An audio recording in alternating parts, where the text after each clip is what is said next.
Sigurrós, hvernig búið að ganga að mæta takmörkunum? Línilíkast. Krakkarnir eru æðisleg og foreldrar líka. Og þau hafa bara mjög góða aðlagast aðstæðum, alveg snilld. Og hver staðan núna eins og hjá þínu bekk? Fjarnám frá með deginum í dag. Þannig að nú vorum við að skipuleggja í gær að hitta þau bara í gegnum Google Meet eins og við höfum verið að gera alla síðustu viku. Bara meira, ekki bara fyrsta mótnana klukkan 10.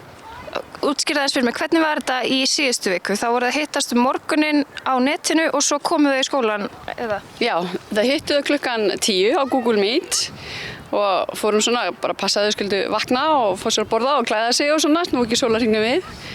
Og svo fóru þau í hreyfingu og svo mættu þau í skólan kortir 1 og voru til 3:30. Tómas Atli, hvernig finnst þér þetta búið að vera? Þetta er búið að vera svolítið óvenjulegt skólastarf.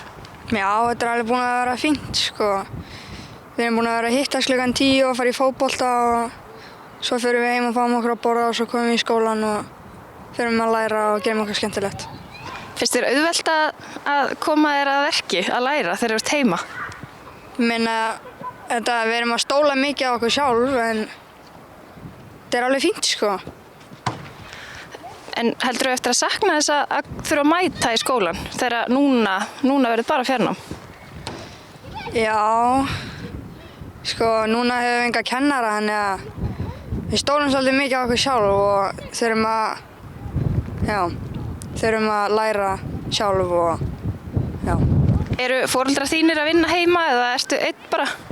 Sko mamma hún er á sjúkrahúsinu að vinna en pabbi hann kom bara í gær heim með allt dótið sitt á skrifborðið og er að læra heima núna.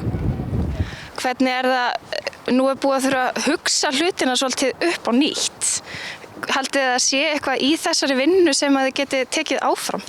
Já, pottet, sérstaklega með eins og Google Meet og fjarnám og svona, þannig að þá getum við alveg sinnt nemyndum sem að kannski skara fram úr eða þurfa aukaefni eða eitthvað svona, þá getum við svolítið farið í meira, af því að nú er endalaust verið að dæla inn alla síður eins og kennarasíðurnar og ég dönskukennararnir eru að dæla inn alls konar netverkefnum, þannig að við getum nýtt þetta að sjálfsögða áfram sem er algjör snilld, sko.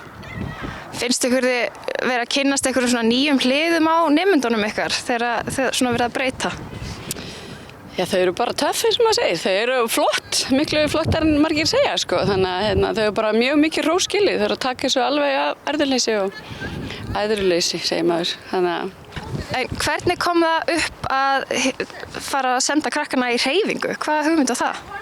Hún Fjóla, deildarstjórinn okkar snillingur, var að ganga í skólan og gangi í vinnuna og henni leist náttúrulega ekkert á að þau færu að snúa sólarhringnum við af því að þau áttu ekki að mæta í skólan fyrir eftir hádegi.